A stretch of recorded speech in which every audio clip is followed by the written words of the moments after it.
On today's episode of the Essential Coaching Skills Podcast, we return once again to the 101 Mistakes to Avoid in Coaching by Thomas Leonard. I will give you my take on what he was saying there, but you can, of course, ignore what I'm saying and just make notes of what he said if you want to. That's okay, too. I won't be offended. Just glad you're listening. Stay tuned. You are listening to the Essential Coaching Skills Podcast, a show devoted to uncovering the systems and the secrets that set the best apart, where you learn how to take your coaching clients to the next level, while you grow the coaching practice of your dreams.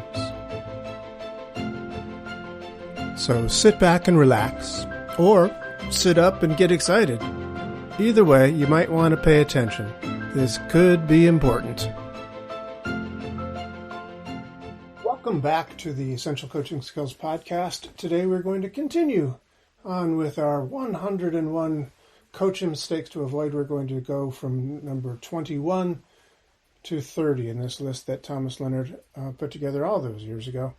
And so with no further ado, let's get into them. These are great, just by the way. I'm really enjoying going through these with you, really reminding myself of them because it's been quite a few years since I actually first saw this list, was introduced to this list, and it's good.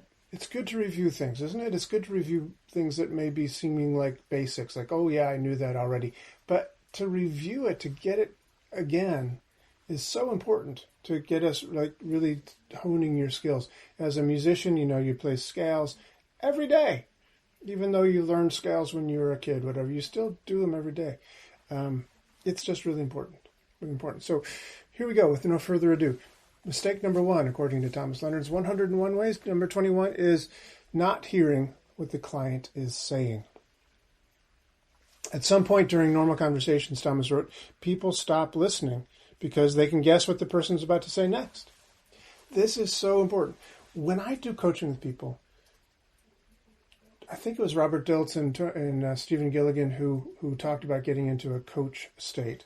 And I've never studied coaching with them directly, but I understand what they mean by this coach state. We've talked about it in previous episodes. But it is, to me, it's about just turning everything else off and tuning into the client. Tuning into the client, just being in that space with them, holding the space with them, and really listening. Because the trick is to recognize that everything that they're saying for the first time. Even if you've heard it before. Fact is, you've never heard it like this before, because every time they say it is differently.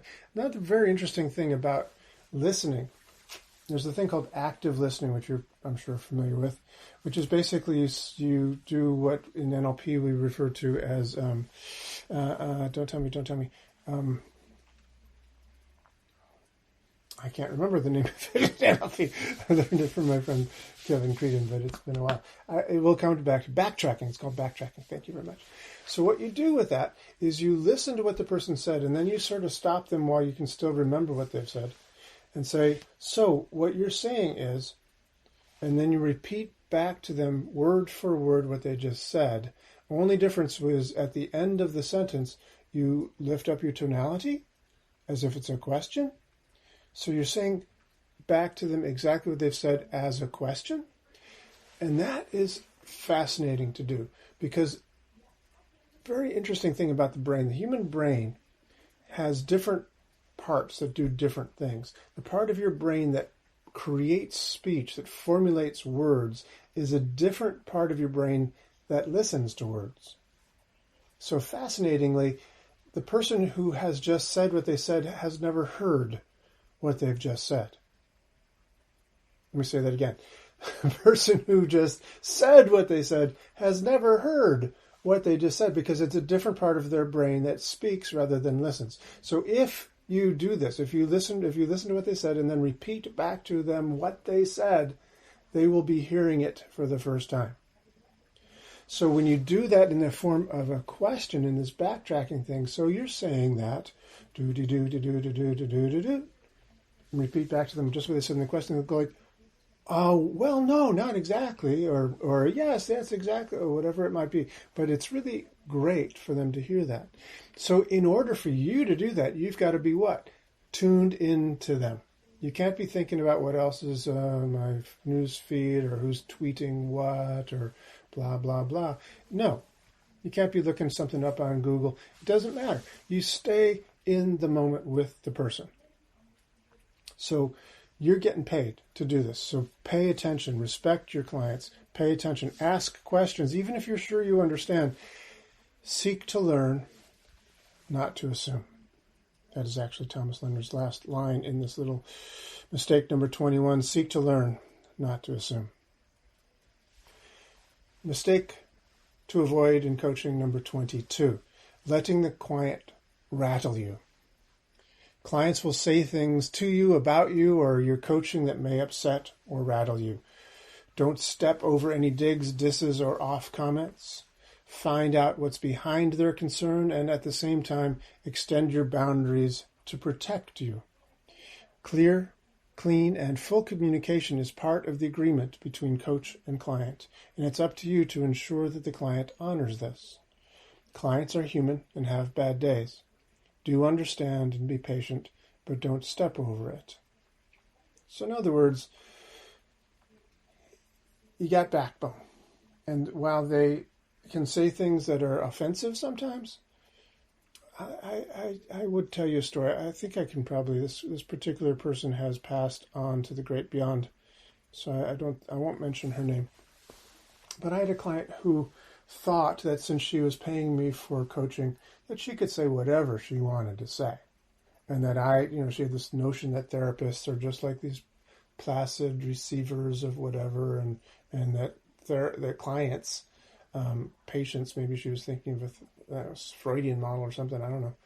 But that in the guise of therapy, that we would just let them say whatever they wanted to say. And we just go like, yes, I understand. Oh, how do you feel about that? Oh. But I didn't. I recognized that she was doing a thing.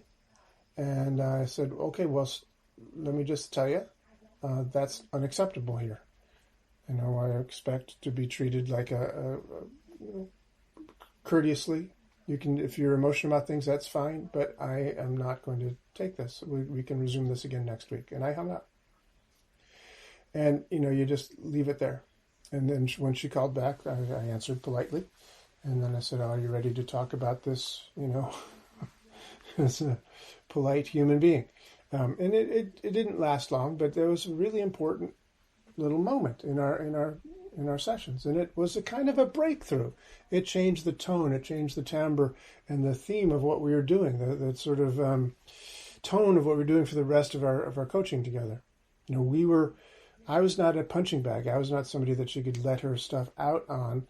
I was a co-explorer. We were looking at this situation in her life together.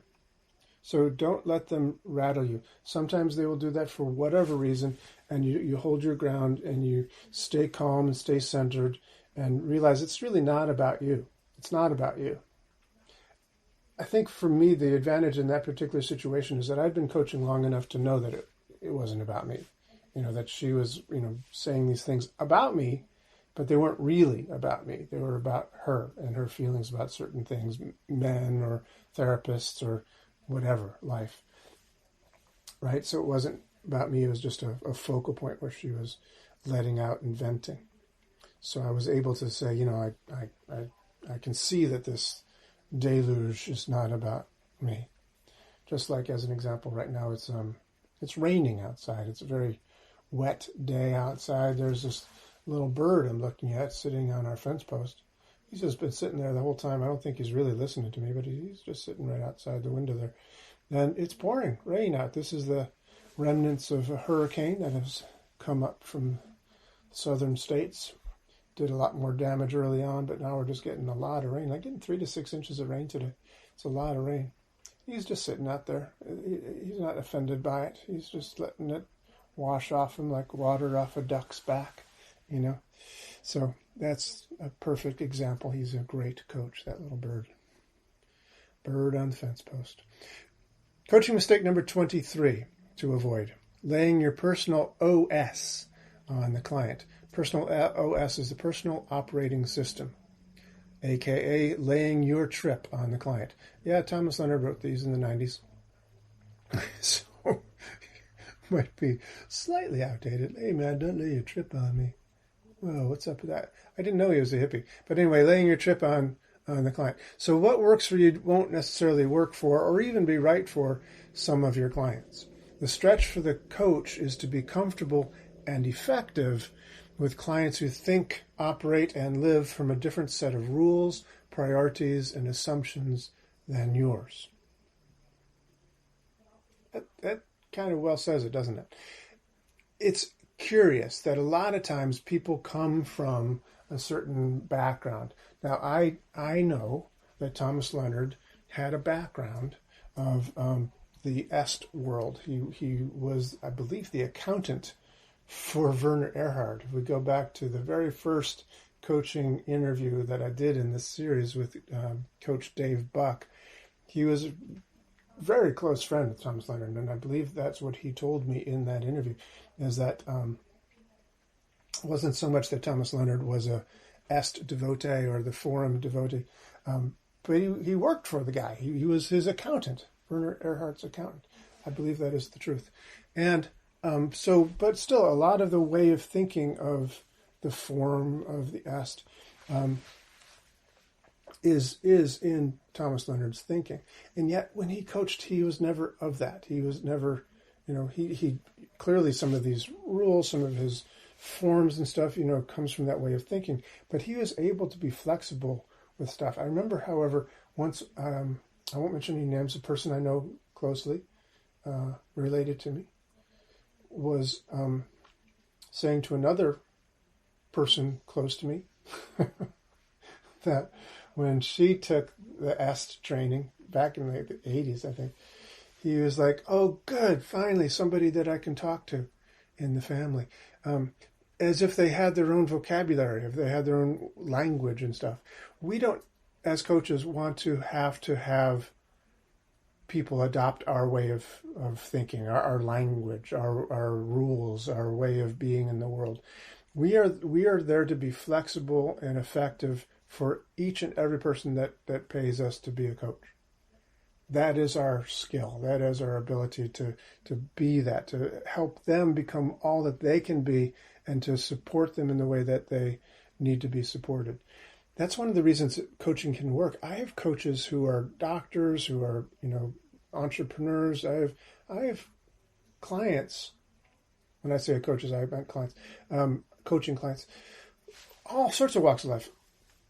Developers, massive building projects, many people are benefiting from the coaching I do. I don't need to know anything about their business, about their skill set, about their rules, about their way of thinking. I can ask good questions and help them to become better them. And that's what coaching is all about. So don't lay your personal operating system on your client or require them to think the way you think in order to be helpful to them. Coaching mistake to avoid, number 24, getting sidetracked by diversions. Sometimes when clients don't want to achieve something, solve a problem, or face something, they will create diversions, consciously or unconsciously.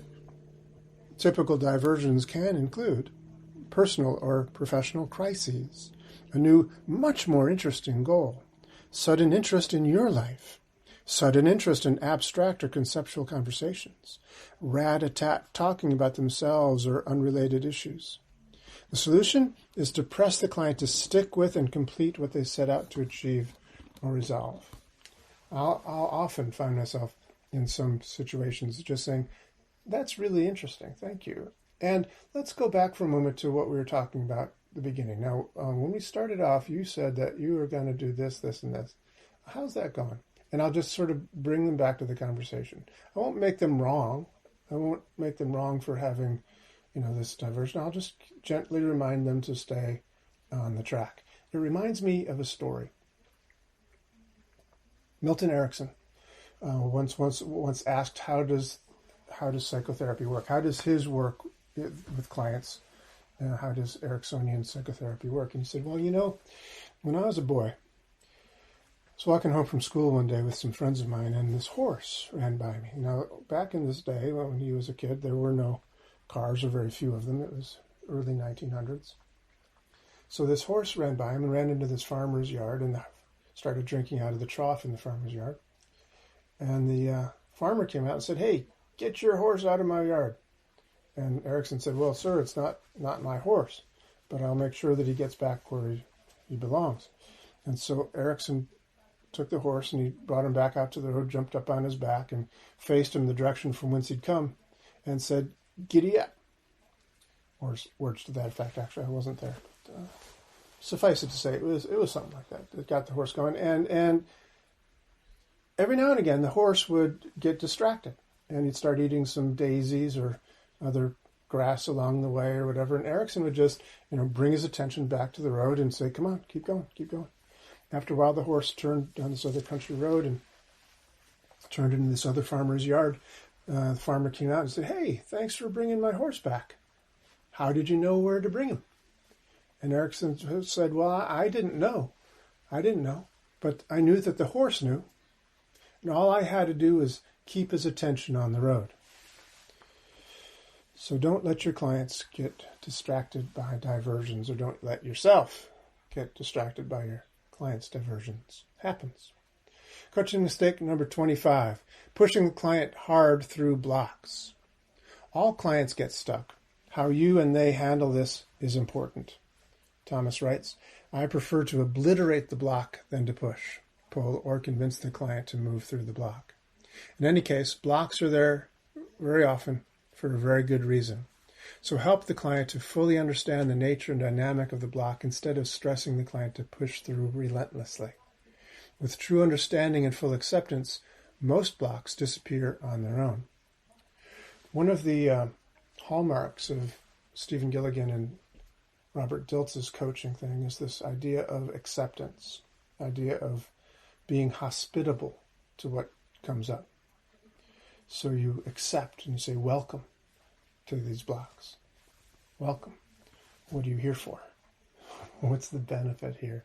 And you can actually gain a lot from those moments and those obstacles.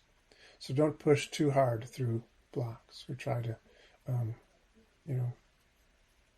push or pull or convince them that the client has to move through the block. Be accepting of them. Learn from them. Coaching mistake number 26, avoiding difficult or touchy subjects. Clients hire you for specific work, but it's hard to do great coaching if you cannot include all relevant aspects of a client's life, work, or business. Rather than avoiding sensitive subjects, simply ask the client how much room you have to speak about stuff that they haven't brought up themselves. Or ask directly, "Can we talk about X?" If X is important to you, it's probably important to the client as well. So, how's your love life? I actually asked this with a client recently who was all about business. By the way, one of the reasons I really liked some of the forms, I think in a previous podcast we talked about the clean sweep form that you can do, is it gives an assessment of 4 different areas of life.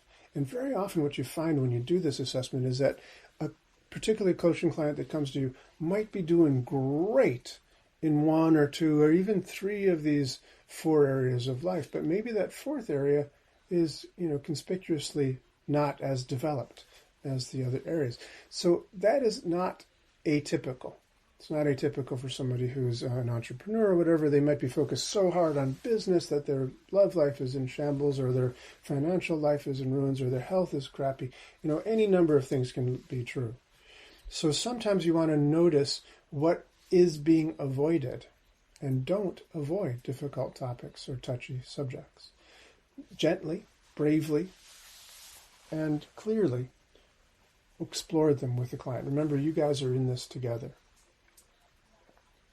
Coaching mistake to avoid number 27, not initiating topics of discussion.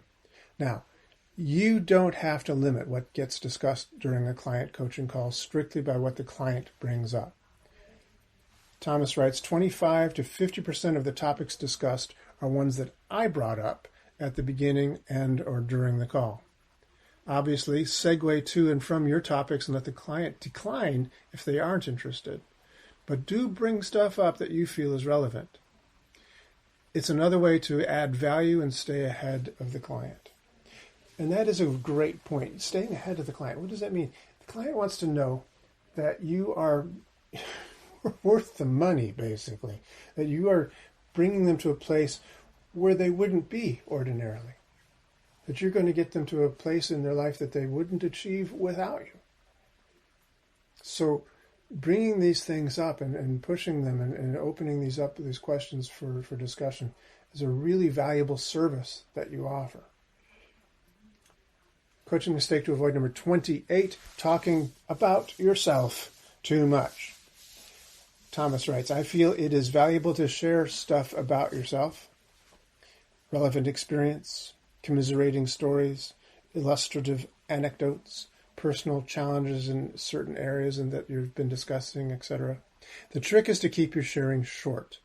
Any personal story of yours that runs over 60 seconds is suspect. This is so true. And don't be afraid of it either.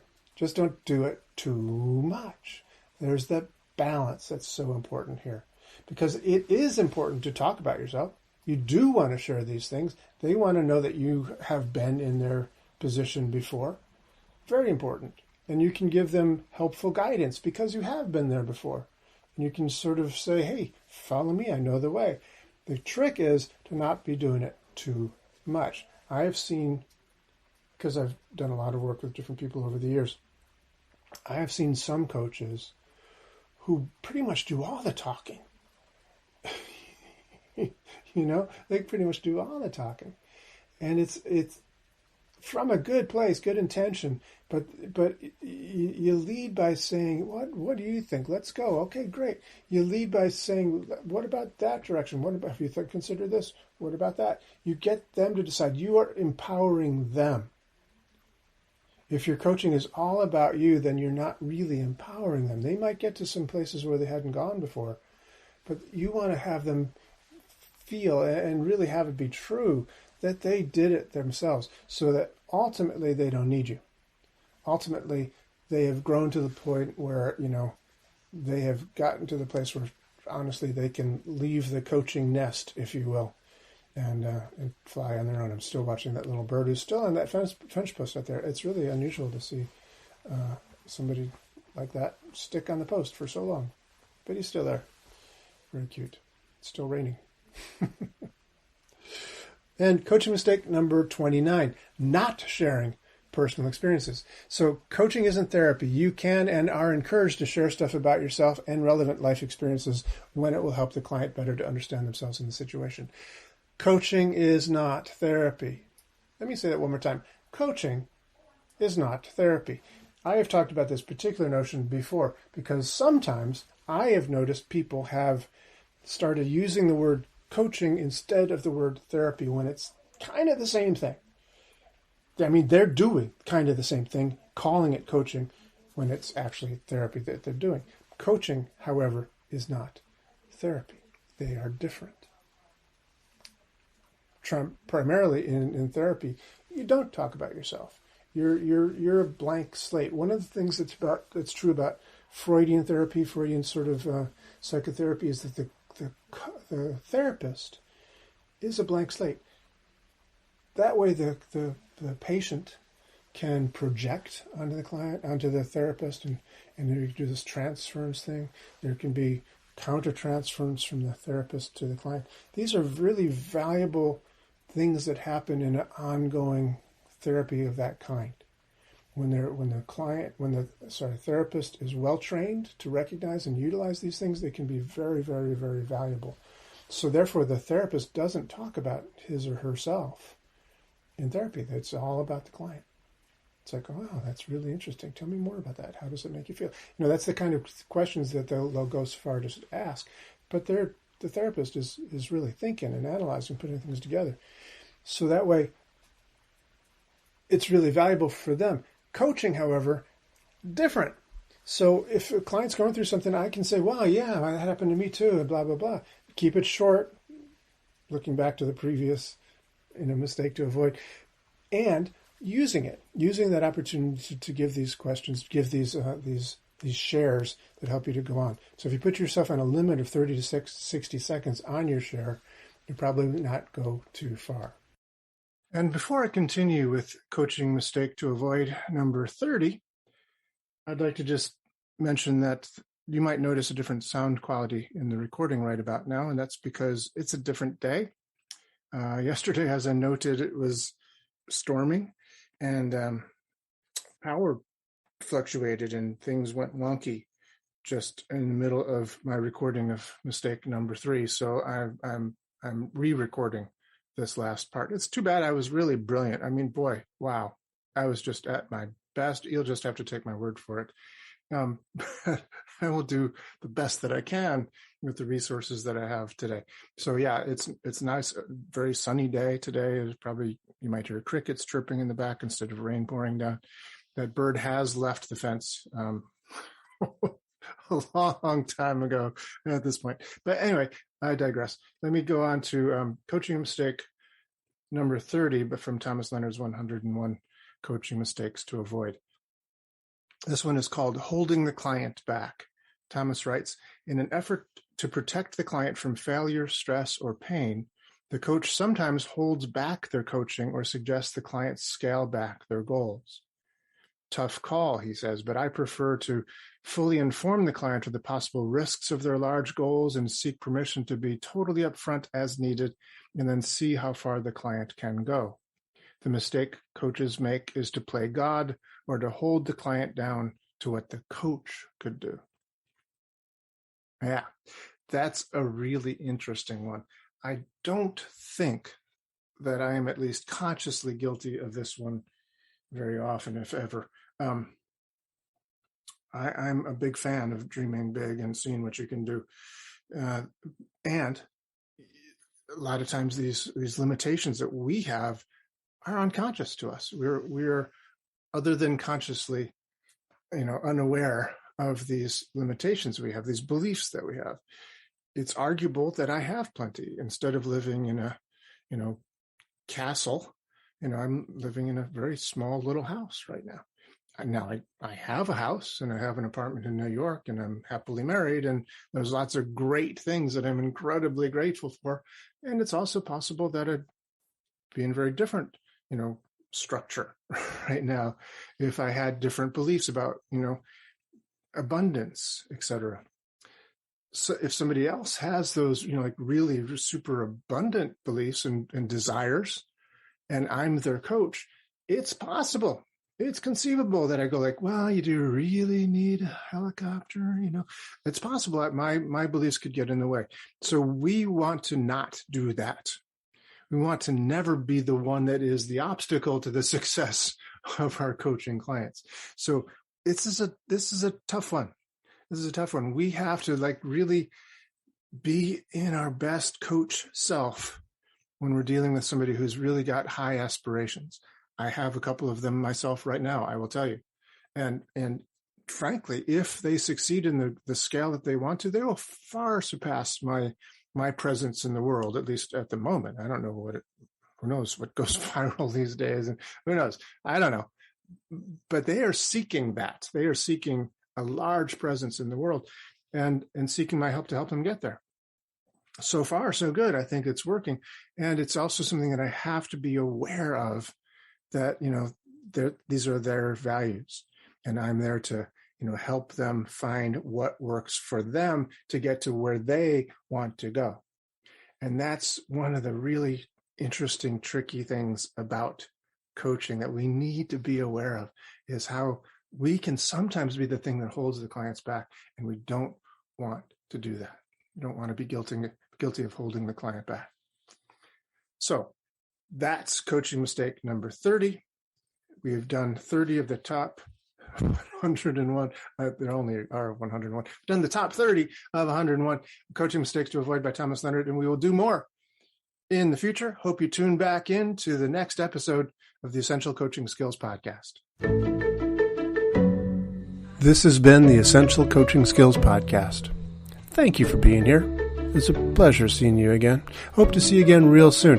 Come back, next week when we have another gripping and exciting episode of the Essential Coaching Skills Podcast. And if you want to, you can find out more about us, each and every one of us, at essentialcoachingskills.com. Thanks.